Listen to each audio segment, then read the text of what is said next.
Hey guys, welcome to another video. Um, Today, I'm trying to come up with some different topics to talk about. Today, I'm going to, unfortunately, be a bit negative um, on a few topics. Um, let's talk about blockchain. I don't think a lot of people realize what blockchain really is and kind of what we're doing with all this cryptocurrency and this kind of stuff. Essentially, blockchain is like a database, right? It's a database where other peers verify the data and the data does not change. Okay, so there's no refunds. You can't like do refunds, and once a transaction has happened, that's it, and all the peers go around and say, yep, that was a valid transaction, the amounts are correct, that was a real Bitcoin, or that was a real whatever currency it is, and this happened, and this is the date, and these are the two addresses involved, and it just verifies all that stuff, right? So that's kind of what a blockchain is. It's a verifiable database. So what you're going to see is, now that blockchain is a big buzzword, is you're going to see people implement blockchain all over on all kinds of stuff that doesn't even need it, that's not even necessary, that doesn't even matter. Anyway, it kind of reminds me back in the beginning of the internet, where people were doing a lot of crazy things. Any new buzzword, people were using it just because it was the new buzzword. And so you had people writing applications that were utilizing technologies that weren't even applicable, right?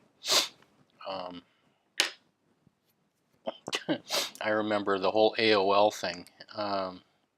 You had the entire American public just about fooled into thinking AOL was the internet, when AOL was this own little private network that AOL controlled, and they gave you one little pipe out to the internet.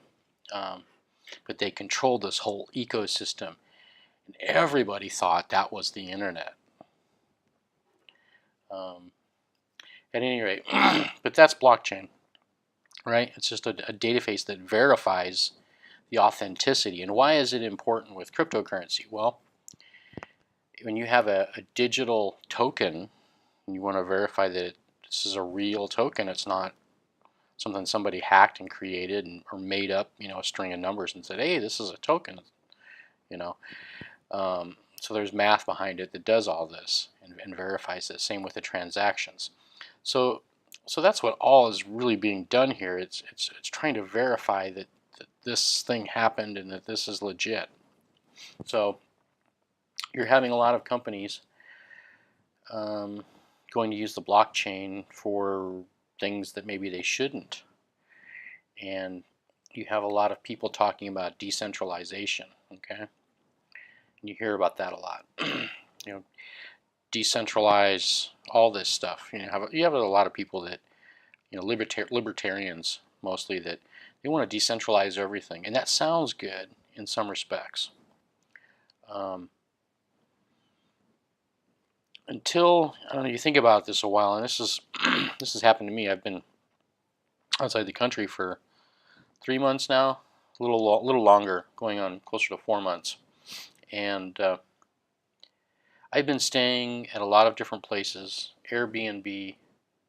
I've been using Grabs and Ubers, and these are part of the new thing, right? The new economy, if you will, the gig economy. Well, I'll tell you that Airbnb sucks, and Grab and Uber and Lyft and all that, they suck. Okay. Why would you say that? Well, they're not professionals. Okay. Now, it's not that I haven't had good experiences. I have had some good Airbnb experiences, but I've also had some bad ones. I've had some good Grab experiences and some bad ones as well. And when I needed to get somewhere at a certain time that was on schedule and I could not be late, I still used Grab, but I would choose the taxi type instead of just a Grab car, which is just some guy with a cell phone. I mean, you're rolling the dice. He may have just moved to the city the day before and not know anything about where anything is. But I would choose a taxi. You can choose a regular taxi on there. And that's what I would do when it was imperative that I get somewhere. I chose the taxi, and it was a little bit more, but the guy knew where to go. He knew what streets to take. There were so many times I had guys with, a stinking cell phone that were driving around that didn't know where the heck they were going. And even if I had been in an area long enough that I kind of had figured out where things were, I could tell he was going the wrong way. And of course, I kept most of that to myself. But I'm thinking to myself, you know what? These services are not all they're cracked up to be. And I had the same experience with Airbnb. I had a couple of good experiences. The best one really was renting an apartment where the guy was actually had purchased the apartment and rented the whole thing out. He didn't never stayed in it. It was specifically for rentals, and he was a professional. He never bugged me, and everything was there and it was all set up. That was actually the best situation. Every other Airbnb is somebody who's renting out a room, or even if it is an apartment, if they're not a professional person, and they're not all, it's usually somebody who needs money. It's usually somebody who's desperate. So I had a situation where I rented a room from somebody, and the room was different than the one that they gave me. They basically were flying back into their apartment. They weren't even staying there initially, and there was a problem with the room with the attached bathroom, and it was really bad. So they were like, "Oh, I can't give them that room, so I'll put them in the other room." No big deal, but then you're dealing with somebody who, they're just usually they're really needing cash for something, and so they're over promising and under delivering, right? I had one Airbnb experience. The lady was great, but in the middle of the experience, she had people coming in during the week and was working on the sink. She was renting out this room, taking the Airbnb funds to help fix up her place. And so I kind of thought, well, why didn't you wait until we left, before you have... I mean, they were actually tearing apart the sink and the fixture built into the wall there and having a new one made. And I thought, why not wait until, until we're done using the bathroom? And it was a shared bathroom. Everybody had to use that bathroom. And halfway through, we couldn't use that sink anymore. Not exactly professional. You run into this with a lot of these new industries. And think of this, thinking of like some of these cryptocurrencies that are out there that, like I saw one that was, what was it, Dentacoin, and there was a big jump on it recently. I thought, who in the heck is going to want to invest in Dentacoin? And apparently they bought some dental business with a bunch of tokens recently over in Europe. I'm not saying that some people aren't making some money off of that, but do you want your dental records on the blockchain? And what if they're... And here's the ticker. Blockchain is going to enslave you. That's what it's going to do. You might think, oh, that doesn't make any sense. Why? Well, it will, because it's going to be manipulated, right? And right now, the way things work, at least in the United States, is if you do business with a company and they don't provide the professional service, you can complain, you can file a complaint, get your money back. There's avenues that you can take, right? And if they're negligent on something, you can sue them, right? Okay. Well, if something is decentralized, that means nobody owns it. There's nobody to sue.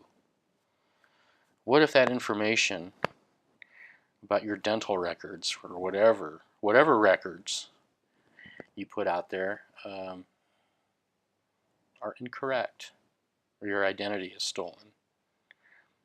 and the database, the blockchain, if you will, verifies all this information. We all verify that it's correct and true, and I mean, they really can't go verify if the information is true. They can in the case of a Bitcoin to say that the math behind this is true. But if the record is put out there and it's not owned by anyone, who do you go to change it? If you find something that's incorrect about you, you can go to that website owner, Google, whoever it is, and get it changed, right? Well, if nobody owns those records, there's nobody that's going to change it. And so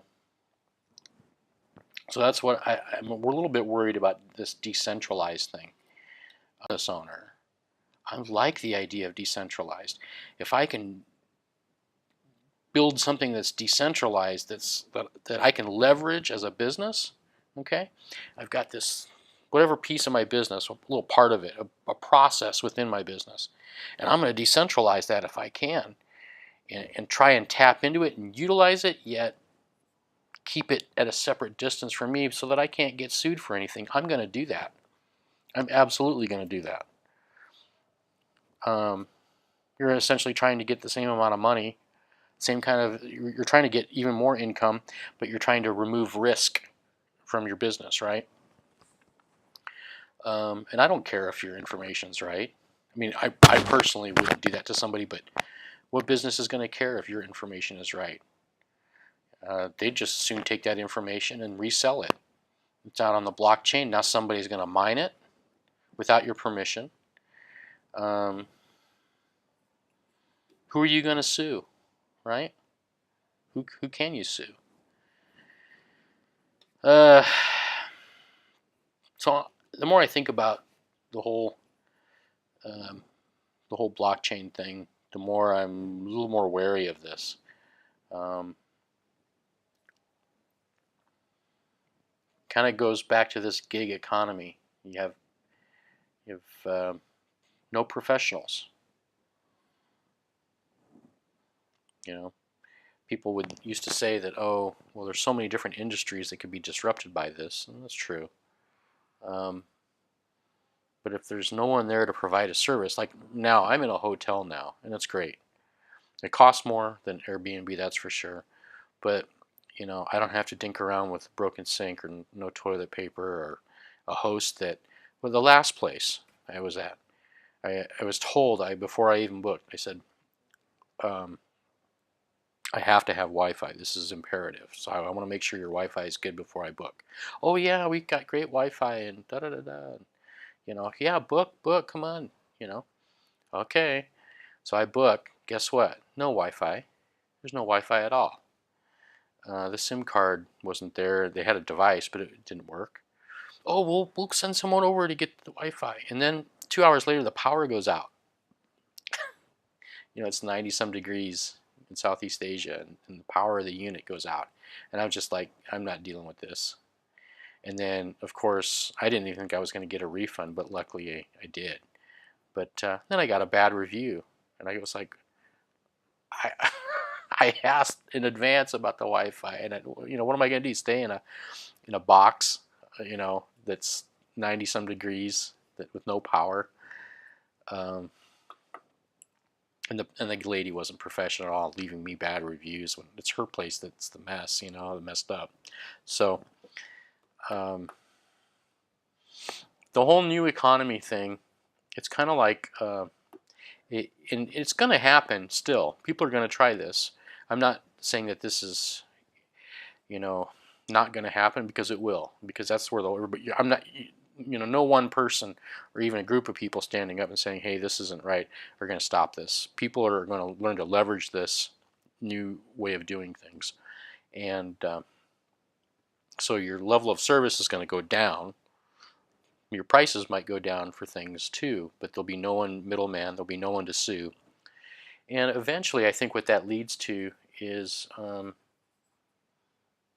old school way of doing things. The more and more I look at where things go and the way things happen, it's like a cycle. You know, everything kind of comes around full circle. And you know, things are going to be based on reputation again. Back in, you know, like the 60s and 70s, When you wanted something done, you went to a guy that you knew, and you knew he wasn't going to screw you over. You knew you weren't going to get, you know, bent over on something, and he handled it, and he did it professionally, and you paid whatever the fee was, and it wasn't always about price. There was service there, right? Well, eventually, I think that'll come back. Not now, but eventually it will come back to the old school way of doing things, because we're going to go through this whole system of decentralized junk with no one accountable for anything, and everybody's going to finally say, you know what, this sucks. You know, to heck with this El Cheapo way of doing things. And we go back to trusting people and doing things, you know, or trusting other people to do the jobs that we need to do, and just reusing people back to kind of the old school way, I should say. And I see this with a lot of different things. I can only think of one example off the top of my head right now. I've been trying to write down these, but you know, what was it years ago? They told you butter was bad for you, right? And so everybody switched to margarine, and all the, you know, there was cholesterol issues with butter, and I don't remember what all it was, but nobody bought butter anymore. Everybody bought margarine. Well, that's kind of switched back to butter again, and so I just noticed something. This is probably 6 months ago, and I was using some butter. I'm like, I can't use that margarine stuff anymore. I'm trying to eat more healthy, and actually, I think the butter is more healthy than the margarine, that fake stuff, you know, whatever, you know, thing that they've concocted. And I'm like, well, how do you spread this on a sandwich? You know, I'm looking at the knives I have, and I'm like, this butter knife is not serrated. I need one of those little, where the little edges, and you drag it across the top of the butter stick, and it peels off those nice little strings, you know. And I'm like, yeah, this is how that.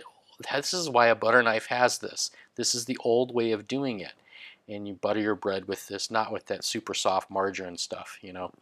And the new knives that don't have this little serrated edges, and so there's a lot of little examples like that, if you look for them, of the way things used to be done that are somewhat lost. People have kind of forgotten and lost how to do some of those old things.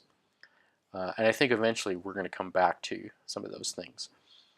At any rate, I am becoming more and more pessimistic about blockchain technology. My prior life, I was a computer programmer, and before that I was an accountant. So I just have in my mind, I just see this, and I'm like, they're going to put blockchain on everything. You're going to have companies with, remember when you had the internet and the intranet, when companies had their own internal internet?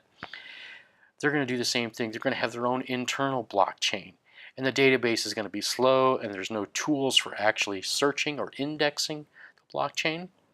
So they're going to have to write all these programs all over again so they can search and pull out the data that they want. They're going to store everything in a blockchain, and it's going to become really slow. There's no mechanism to update records. You have to delete and add new records. Well, you won't be able to delete. You can't delete. That's the blockchain. It's there forever. So this is going to be a big mess. If you're an executive looking, you know, to invest or in this technology in your own business, think twice about it, because this will be a money pit. For an IT person, this is kind of our IT renaissance. You're going to make all kinds of money off all kinds of businesses that don't know what they're doing, as they just know the buzzword blockchain. But this is good technology for Bitcoin and maybe a cryptocurrency and maybe a few other things, but for the most part, this is no good. Anyway, that's my thought on it today. Maybe it'll change tomorrow. I don't know. Share, comment, subscribe, like, all that fun stuff. Catch you on the next video. Later.